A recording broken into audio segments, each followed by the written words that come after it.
Hey, I'm gonna do a fly tying tutorial. This is a fly that I've been fishing the heck out of every spring for smallmouth. It's called the Angry Bird. It looks like an angry bird. And it basically, I'll tie it in my favorite colors. Smallmouth tend to get really angry at this fly. The one problem I was having with it was basically tied on a hook, just like this. All the material coming off this hook, basically 100% dubbing fly. It's gone through many different iterations with different materials, stronger materials in the center to kind of prop it up. But I've arrived at just the dubbing. And some UV resin and things like this to kind of help stiffen the fibers where I want it stiff. But I've come up with a new method recently, a new method of tying it, a new sort of 2.0 format with a shank and a hook. And early testing, I've been really happy with it. So I'm going to share it with y'all and see if see if this tutorial comes through. Just using the back camera on my phone, so I apologize for the crappy quality. Just get right into it here. I got the Arex SA280 Minnow #2 hook. It's really good hook. Just in the vise. And the unique part about this fly is it really just comes down to the materials. I'm a big fan of certain specific materials, certain specific colors. Like I said, I've fished a bunch of different versions of this fly, and I'm going to show you the best one, and it really does sort of make a difference. The two reds that I'm using, the red is important, and it's important that you use exactly these colors. The Nightmare Musky Flies makes this Titan dubbing, awesome dubbing if you're not familiar. This is their red color. It's just kind of a normal red. The red material isn't so much UV, it's the flash. The flash in it is really specific. It lights up like kind of lightning when you shine a UV light on it, and that flash is just, it's brilliant.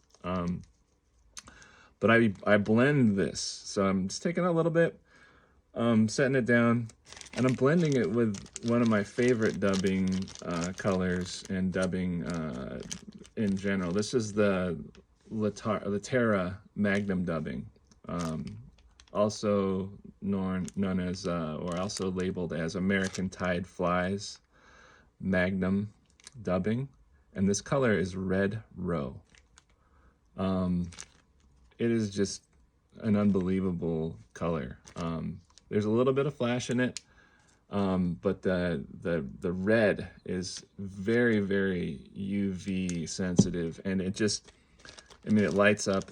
I just feel like it's such a perfect red, and it's hard to find anything fly tying material that matches this color in the way that this one just reflects the UV light. So I'm blending it. 2 equal clumps, it's not that much. And I'm blending it to get that flash from the Nightmare Musky Flies dubbing. I'm just blending those materials, and I'm doing kind of rip and stack and rip stacking, and just gently layering it.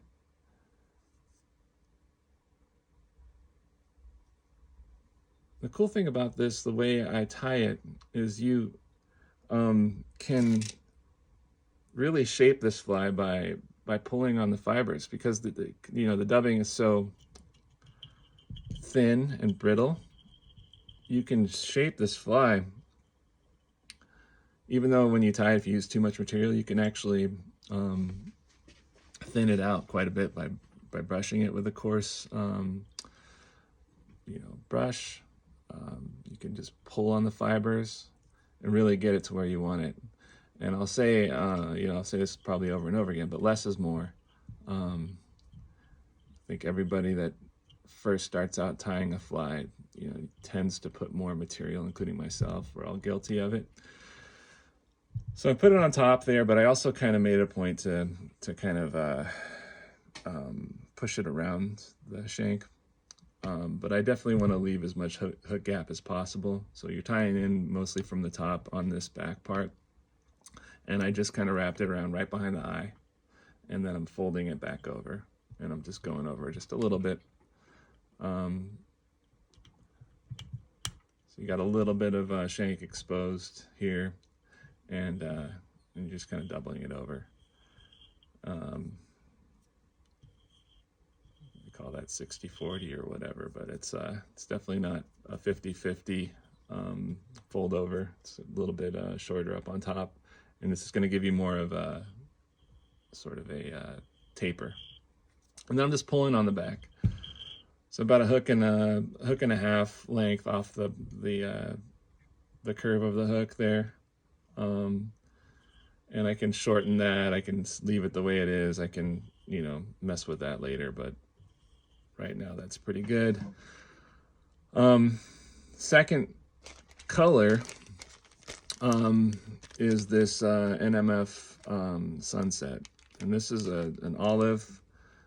Just brilliant flash in here. Like the flash, again, it's like lightning when you shine a light on it, the way the flash lights up. And I just love that. And it doesn't come through in the camera. Maybe it does just a little bit right there, but it just lights up and in a way that, I don't know, it's exciting to me. The way the fish react to this fly, it just seems like it's all important. So that's long. It's a long dubbing fiber. I'm going to actually kind of ripstack that just a little bit, and then I'm going to shorten it just a little bit because I don't want it to go the full length.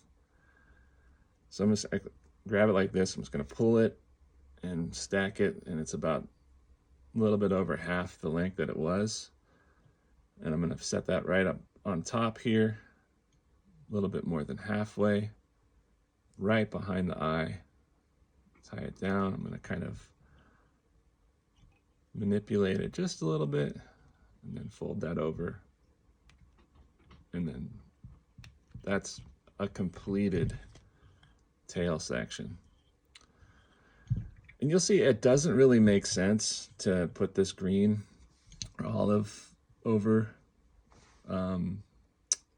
It's not really covering the whole profile of the bait fish as we tie the shank part. But I just like the way that I just like it. That's personal preference.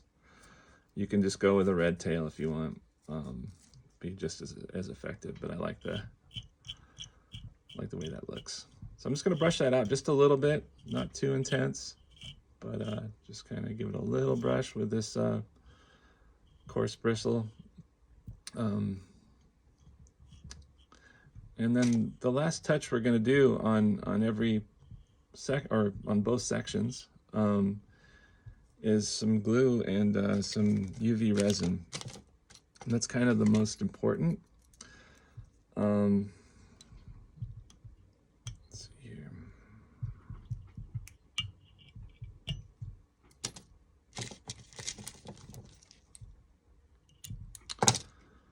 So we'll put some Zap-A-Gap on the thread here, a bit on the bottom,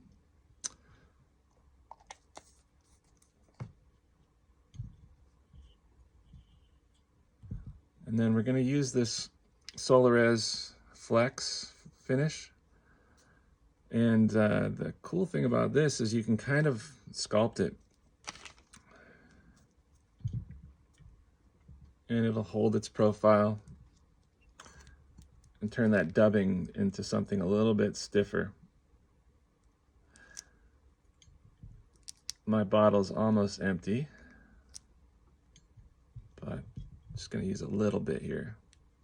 I like to just go around the thread base at the eye. And then, not really, I know this stuff is bad for you, but I just use my finger and just kind of go over and just kind of tap on it. And you're going to spread it back Not that far, not that dramatic, just enough to sort of hold it over the shank and start that profile, just kind of extend.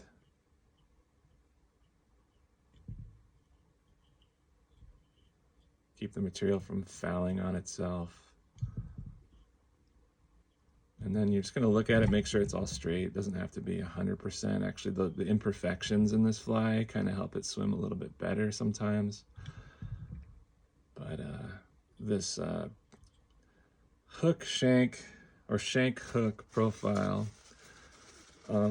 does sort of give it a jerk changer motion. Nothing that would compare to the actual thing.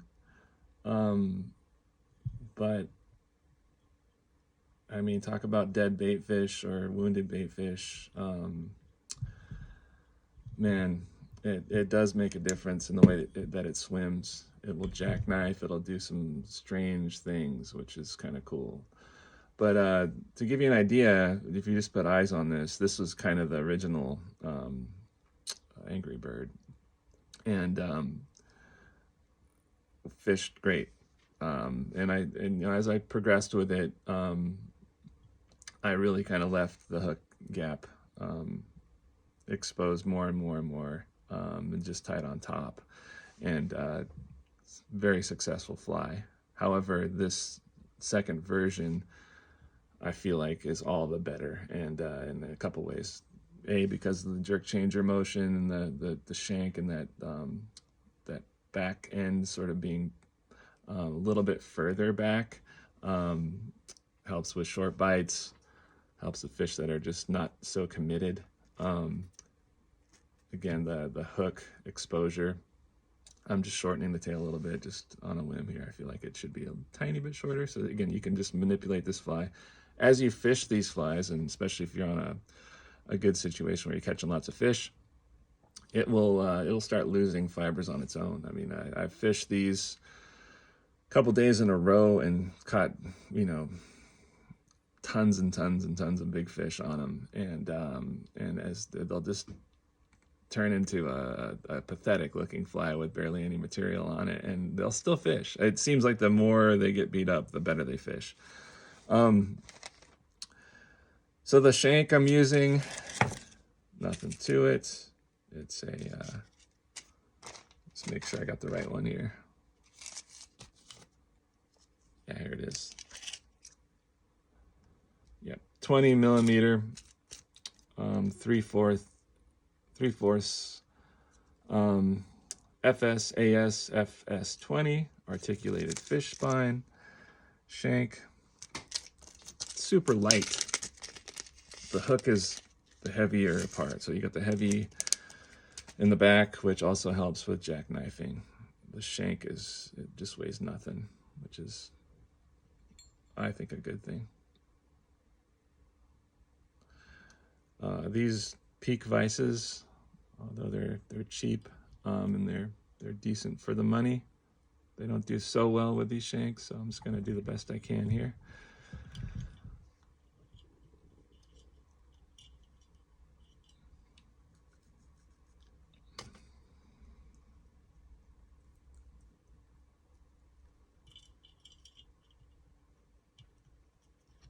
All right.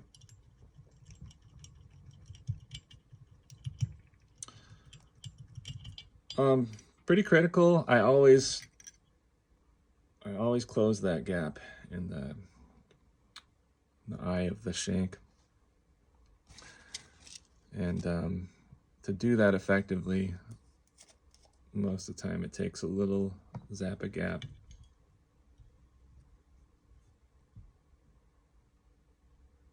Top and bottom.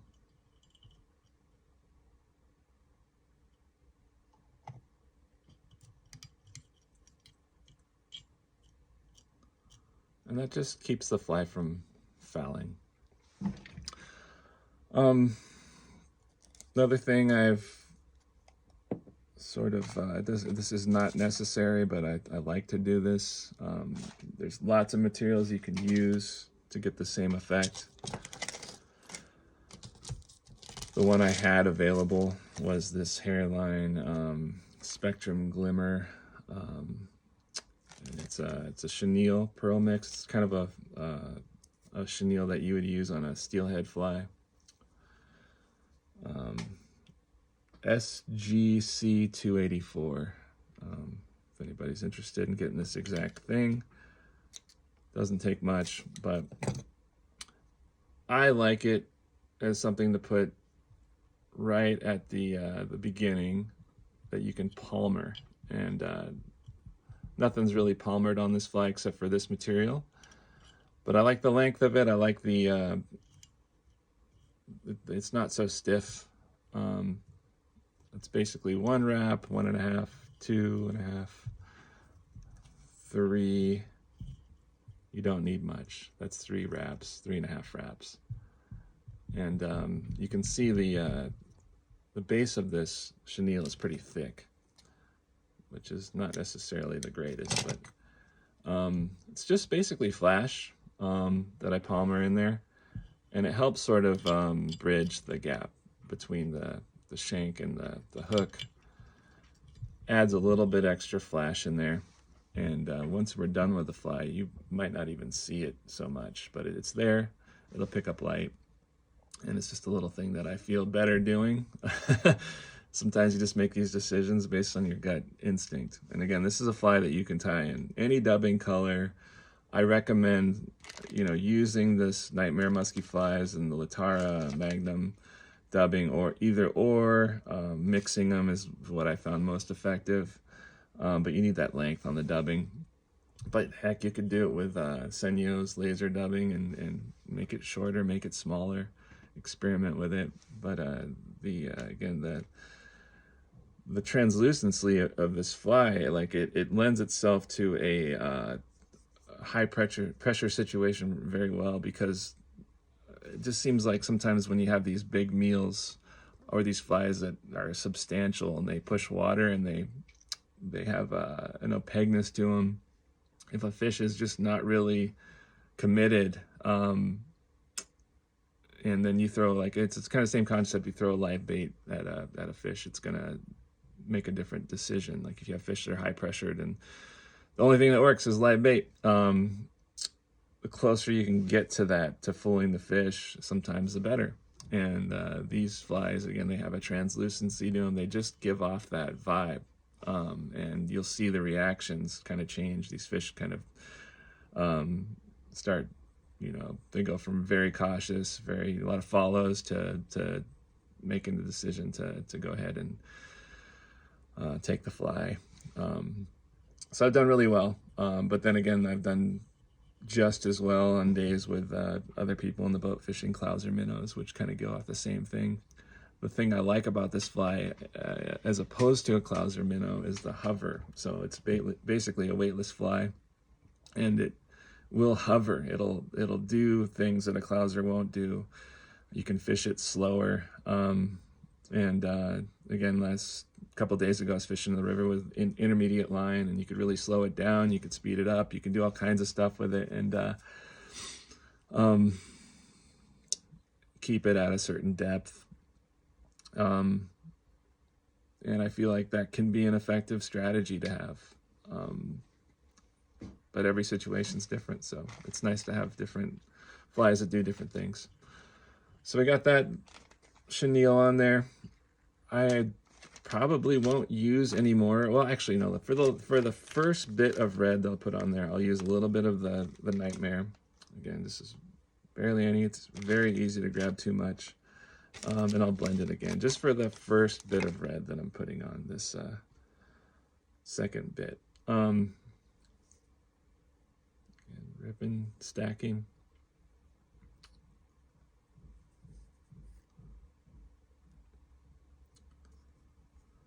And then I'm going to shorten it more. So this full length right here, it's about 4 inches, 3.5 inches. I'm gonna half it.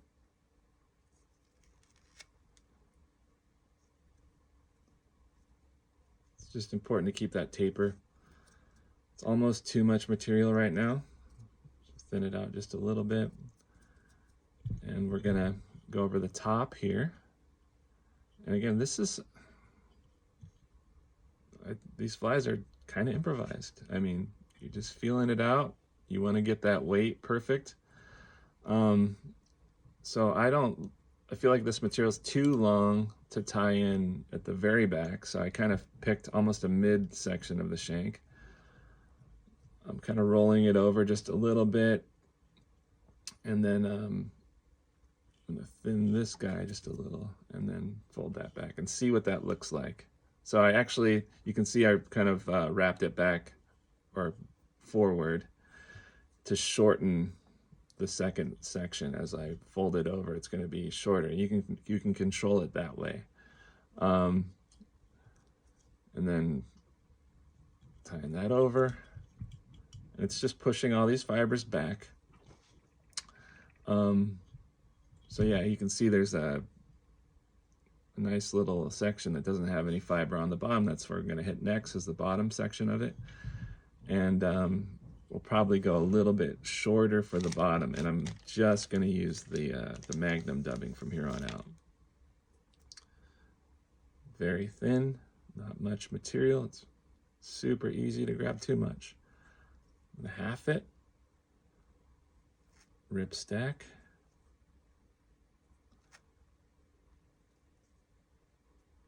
That looks good to me. We're going to go on the bottom here.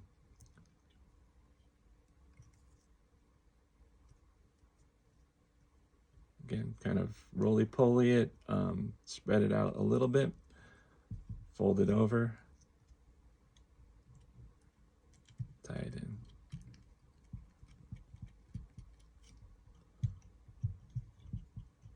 And just by doing that, you've kind of covered the sides.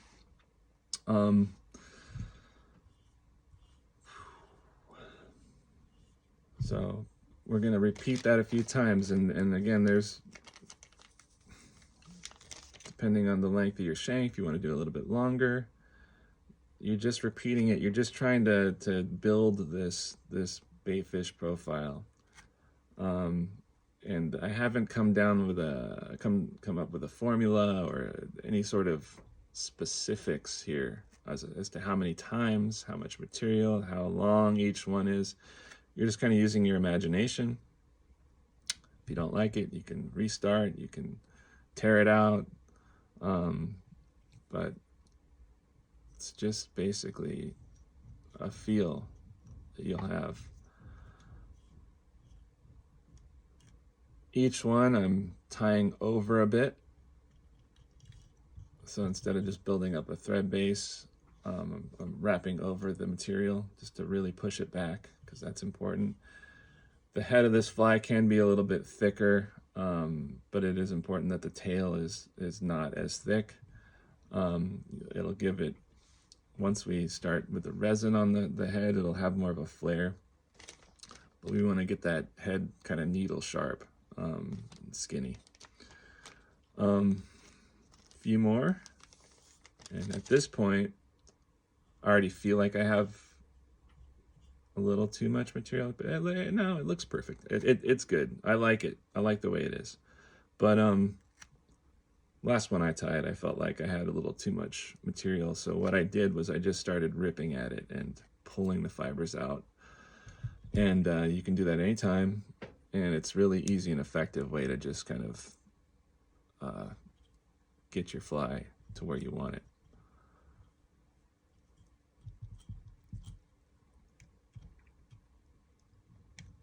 Probably do one more on the bottom.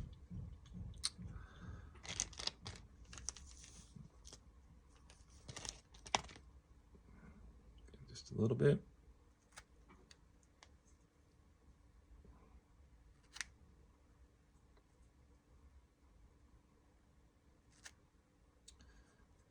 As you get closer to the eye of the hook, you want to go a little bit shorter.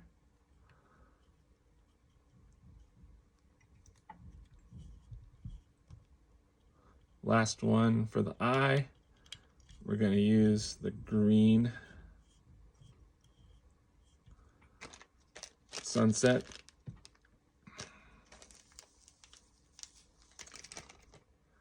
And this one's important that we half that.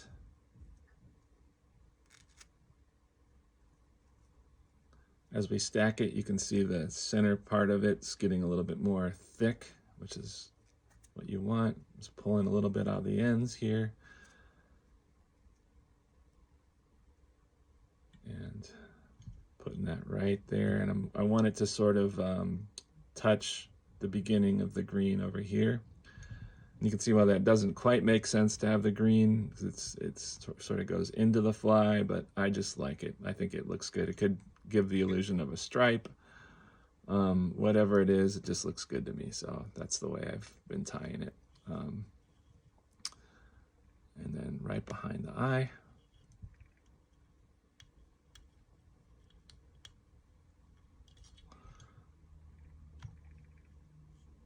There we go.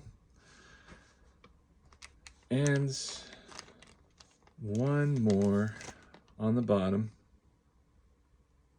just to fill in that little area. Barely any.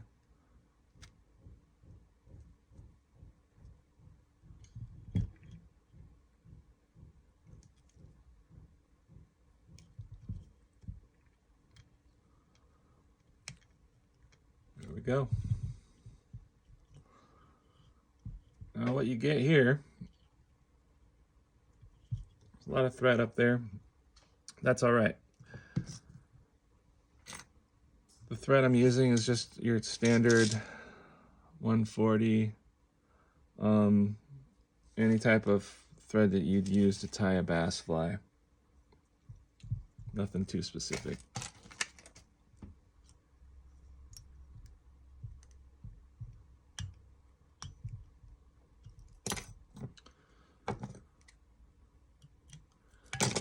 And I realize, like, this doesn't look good. Like this, it just looks like a mess, but you'll see how it sort of takes shape here. And I'll add some video of the flies in like natural light, and you'll kind of see what they are kind of cool looking. I'm just brushing this through just a little bit with this middle brush, straightening out all the fibers.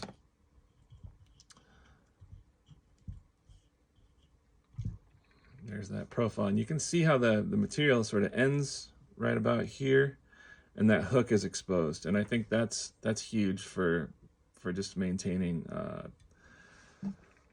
hookups. And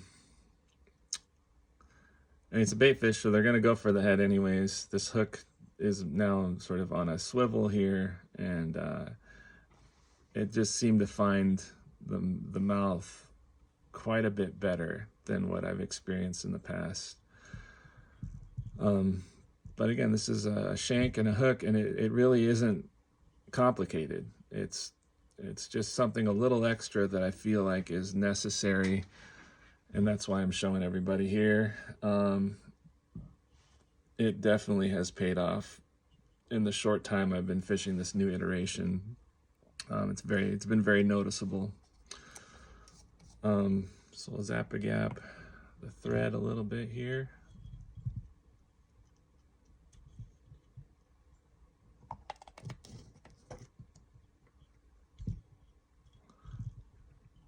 One thing that this is sort of new to me, I used to put the Solares resin on before the eyes just to lay the fibers down and make a more stiff surface to glue the eyes on. And I realized, can't remember who told me or where I read this or heard about it, but these eyes stay on a lot better if you don't do that.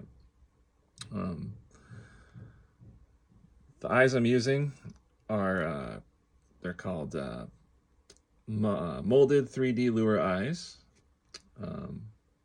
Flow Red, FLO Red.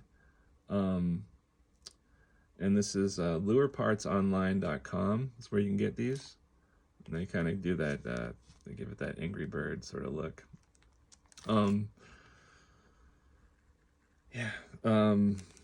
What size are they? 3/16 of an inch, so they're super small. can see that there. Real small eye. Hard to deal with. Oftentimes you got to use the bodkin to keep from gluing your finger to the fly. If I can find my bodkin. I got a tool. I'll use that. Just like to hold it in my fingers the best I can. Put a tiny bit of Zap-A-Gap.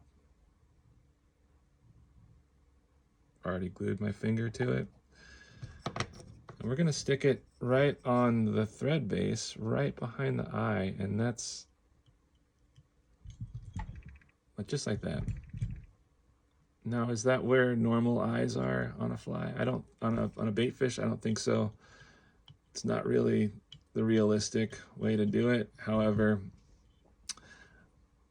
it really helps as a guide for you to shape the head of this, and it for me, it just, that's the way I like to do it.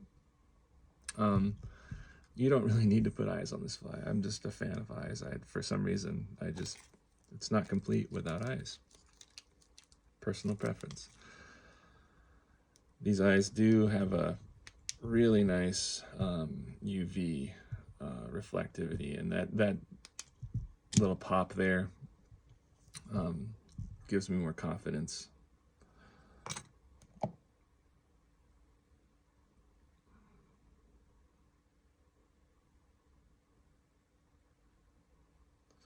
Again, very hard not to get glue on your fingers doing this, so you need something to kind of help pry it.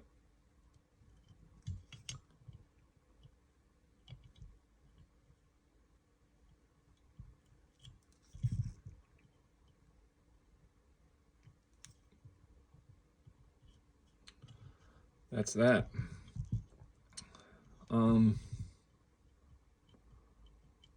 Let that dry just a little bit. And then we'll do the last bit of resin. So 2 different types of resin. I got the flex, but I also have this hard. And this is good. Just found my bodkin. To put right in the bridge in between the eyes. And again, I know the quality is terrible, but we're going right in this little bridge here. I'm just going to do a drop on top and bottom just to help seal that head together. And again, I catch a lot of fish on these flies that get beat up. A lot of times those eyes fall off after a while, and the fly will still fish just fine. But this little detail here, it seems to help just a little bit. It's just something extra you can do. Again, you don't want to put too much.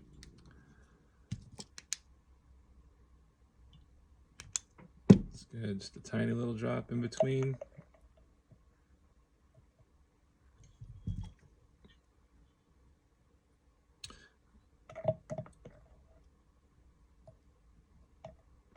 The hardest part is getting the right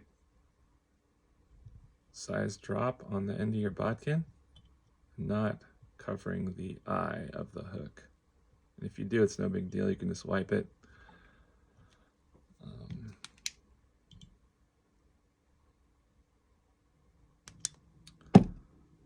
That's good.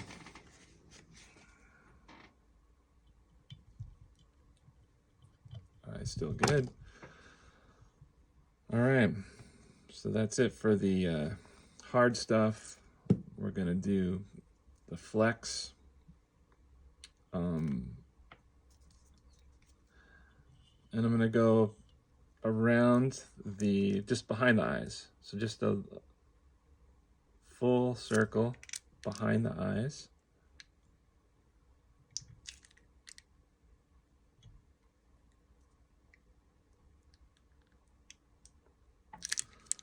Mine's nearly empty.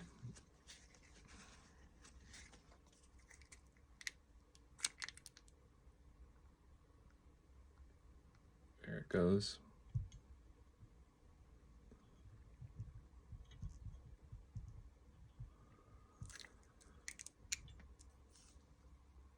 Doesn't matter if you get it on the eyes. Once you get that, you're just gonna kind of sweep it back. And again, my goal is to sort of flare this head. So the way I'm kind of touching it is I'm kind of like going skinny right at where the eyes are. And then I'm gonna kind of flare it out just a little bit. I want it to sort of flare out. I want the midsection to kind of still be a little thicker.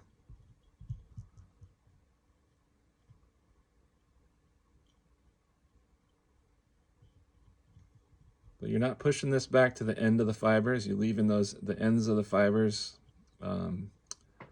resin free. You can see how that flares. That looks about good to me. At this point, before I put the light on it, I'm going to take it off the vise here. Just kind of hold it right at the eyes. Just make sure everything looks okay. Looks fine to me. Make sure everything's straight. Looks good. And then I'm just gonna lock everything in place here.